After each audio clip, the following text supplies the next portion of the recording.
बिस्मिल्लाहिर्रहमानिर्रहीम। इय्याका नअबुदु व इय्याका नस्तईन। अस्सलाम वालेकुम रहमतुल्लाहि व बरकातुहू। नाज़रीन, उम्मीद करता हूँ आप सब खैरियत से होंगे और आपकी ज़िंदगी बड़ी अच्छी गुजर रही होगी।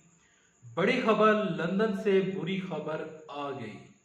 नवाज शरीफ को अचानक लंदन में क्या हुआ, साबर शाकर का क्या इंकशाफ है, शेख रशीद को रूह का साया, वो रूह क्या कहती है, शेख रशीद क्या कहते हैं, शहबाज शरीफ की छुट्टी, अब क्या होगा। ये तमाम तर चीज़ें आपसे डिस्कस करने से पहले, आगे बढ़ने से पहले, अगर आप इस चैनल के ऊपर नए, ये चैनल अगर आपको अच्छा लगता है तो इस वीडियो को लाइक करने के साथ साथ चैनल सब्सक्राइब कर लीजिएगा, साथ लगे नोटिफिकेशन बेल के बटन दबा दीजिएगा ताकि जो आने वाले वीडियोस हैं आप उनको मिस ना कर सकें। शेख रशीद साहब कहते हैं कि अब मुल्क में नवाज शरीफ और आसद जरदारी की सियासत की कोई गुंजाइश नहीं। सियासत जिन दाखिली और खारजी मसाइल से गुजर रही है उनमें इमरान खान ही सबसे बेहतरीन आदमी है और सबसे बेहतरीन ऑप्शन है। शेख रशीद साहब ने कल मोहम्मद मालिक को इंटरव्यू दिया। हम न्यूज़ के ऊपर उन्होंने इंटरव्यू दिया और उन्होंने इंटरव्यू देते हुए कुछ इंकशाफात किए, जिनमें से सबसे बेहतरीन और सबसे दिलचस्प इंकशाफ ये था। शेख रशीद कहते हैं कि अक्सर लोग जब मैं कोई पेशगोई करता हूँ, जब भी मैं पेशगोई करता हूँ तो होता यह है कि लोग हंसते हैं, लेकिन बाद में आप देखते हैं कि वो पेशगोई जो है वो सच साबित होती है। शेख रशीद साहब से जब मोहम्मद मालिक ने पूछा कि आपको कैसे वो पेशगोई करते हैं, आखिर आपके पास क्या कोई जादू का चिराग है, आपके पास कोई जादू की छड़ी है, या फिर आपके पास क्या है, तो उसके जवाब में जो शेख रशीद साहब जो हैं वो कहते हैं, मेरे ऊपर एक रूह का साया है, मेरे पास एक रूह है और मेरे पास एक रूह का साया है। वो रूह मेरे लिए खबरें लेकर आती है और मुखबरियां लेकर आती है, पेशगोइयां लेकर आती है और मुझे वो फ्यूचर का बताती है, और मैं अपनी जो पेशगोई करता हूँ और जो कुछ मैं कहता हूँ, जो कुछ मुझे वो रूह बताती है, मैं वैसा ही कुछ बताता हूँ और वो आने वाले दिनों में हो जाता है। शेख रशीद साहब का मजीद ये कहना था कि आने वाले दिनों में मुस्लिम लीग नून जो है उसका खात्मा होने जा रहा है। कहते हैं कि मरियम नवाज शरीफ साहिबा की जो सियासत है उसमें उनका कोई किरदार नहीं है। मरियम नवाज शरीफ का वो मुस्तकबिल बिल्कुल भी रोशन नहीं देख रहे। वो ये कहते हैं कि मरियम नवाज शरीफ ने शहबाज शरीफ को फंसा दिया है। वो कहते हैं कि शहबाज शरीफ जो है अब आने वाले दिनों में नाअहल होने जा रहे हैं। शेख रशीद ने बड़ी पेशगोई करते हुए कहा कि शेख रशीद ने बताया कि जो शहबाज शरीफ है वो आने वाले दिनों में नाअहल होने जा रहे हैं।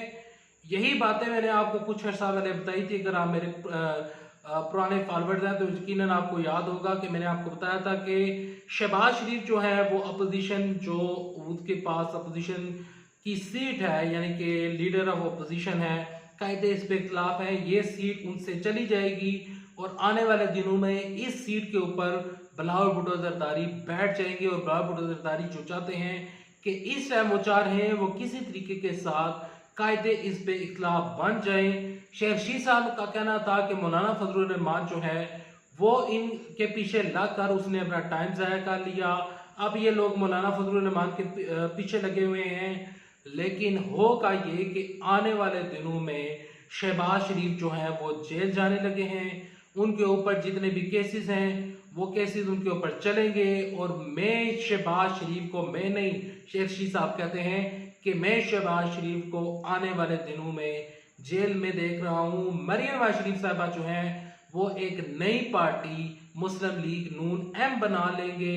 मुस्लिम लीग नवाज जो है वो खत्म होती हुई नजर आ रही है। मुस्लिम लीग नून से जो शीन बनी थी, शीन का भी खात्मा होने जा रहा है, क्योंकि शहबाज शरीफ अब आने वाले दिनों में जेल होंगे। हमजा शहबाज शरीफ जो है वो पहले ही जेल में है, तो शीन का जो है वह सफाया होने जा रहा है। हालांकि जो शेख रशीद साहब हैं वो ये भी कहते हैं कि शहबाज शरीफ जो है वो मेरी पार्टी का बंदा है, लेकिन इसके बावजूद भी शेख रशीद साहब कहते हैं कि जो शहबाज शरीफ है वो आने वाले दिनों में जेल में होगा, शीन का खात्मा होने जा रहा है, और जो शाहिद खान अब्बासी हैं वो अब आने वाले दिनों में एक नया रुख अपनाएंगे, और यह भी मुमकिन है कि शाहिद खान अब्बासी आने वाले दिनों में कायदे इस के खिलाफ बन जाए, अपोजिशन लीडर ऑफ अपोजिशन बन जाए, तो कुछ भी मुमकिन हो सकता है। लंदन से बुरी खबर क्या आई, और जो बड़ी खबर है कि नवाज शरीफ को अचानक लंदन में क्या हुआ। 10 तारीख आने में कुछ दिन ही बाकी रह चुके हैं। अदालत ने नवाज शरीफ को बुलाया हुआ है और कहते हैं आए यहां पर अदालत को फेस करें, बसूरत दीगर आपको मफरूर करार दे दिया जाएगा। बसूरत दीगर अदालत अपना नेक्स्ट जो ऑप्शन जो उसके पास मौजूद है वो इस्तेमाल करेगी। जराए के मुताबिक बाबर एवान की इमरान खान साहब के साथ मुलाकात हुई। उस मुलाकात में बाबर एवान साहब जो हैं वो कहते हैं कि उन्होंने, क्योंकि वो वजीर कानून भी रह चुके हैं, पीपल्स पार्टी के दौर में वो वजीर कानून थे, इसके अलावा वो बैरिस्टर हैं, वकालत उन्होंने पढ़ी हुई है, तमाम तर चीज़ें उनको कानूनी पहलू पता है। उन्होंने इमरान खान साहब से ज़ियाद इमरान साहब से नवाज शरीफ को बुलाने के लिए, वापस लाने के लिए जो कानूनी पहलू इस्तेमाल कर सकती है पीटीआई की गवर्नमेंट, उन्होंने वो तमाम तर चीज़ें उसके ऊपर डिस्कशन की और तमाम तर चीज़ें वहाँ पर तय पाई। क्या तय पाया गया, कुछ चीज़ें आई, ये अब आइंदा आने वाले दिनों में ज़राए के मुताबिक और जो कंफर्म न्यूज़ होंगी वो आएंगी, लेकिन ये तमाम तर मामला वहाँ पर तय पाए और ये तमाम तर चीज़ें वहाँ पर डिस्कशन हुई। ये जो डिस्कशन हुई, ये जो ज़राए से खबर चल कर आई कि ये तमाम तर चीज़ें, और देखा जाएगा कि क्या हमारे पास कानूनी पहलू है, वो तमाम तर चीज़ें इस्तेमाल करेगी पीटीआई की गवर्नमेंट। लेकिन साबर शाकर ये कहते हैं कि जो नवाज शरीफ हैं वो आने वाले दिनों में ये पाकिस्तान वापस नहीं आएंगे। यही चीज़ शेख रशीद ने कही कि वो पाकिस्तान वापस नहीं आएंगे। और जो उनके एहसन इकबाल हैं, मरियम औरंगजेब साहबा हैं, वो कहते हैं कि जो नवाज शरीफ हैं वो बीमार हैं और जब तक बीमारी उनकी ख़त्म नहीं होती, जब तक डॉक्टर्स उनको नहीं कह देते, तो तब तक वो पाकिस्तान वापस नहीं आएंगे। साबर शाकर ने बड़ा इंसाफ करते हुए कहा कि नवाज शरीफ पाकिस्तान वापस नहीं आएंगे। लंदन से अचानक आपको एक बुरी खबर देखने को मिलेगी और ये बताया जाएगा कि नवाज शरीफ को ज़्यादा बीमार हो गए हैं, नवाज शरीफ को अचानक ये हो गया है, दिस एंड दैट हो गया है, और फिर कोई फेक न्यूज़ और कोई फेक रिपोर्ट्स आएंगी, जिस तरह फेक कतरी खत आया करते थे और फेक न्यूज़ और फेक जो फेक रिपोर्ट आया करती थी, इसी तरह की एक बड़ी फेक रिपोर्ट आने लगी है और उसमें बताया जाएगा कि लंदन से बुरी खबर आ गई है और नवाज शरीफ ज़्यादा बीमार पड़ चुके हैं, और फिर ये कहा जाएगा कि नवाज शरीफ नहीं आ सकते। देखते हैं कि अदालत क्या करती है। 10 तारीख के ऊपर नज़रें लगी हुई हैं।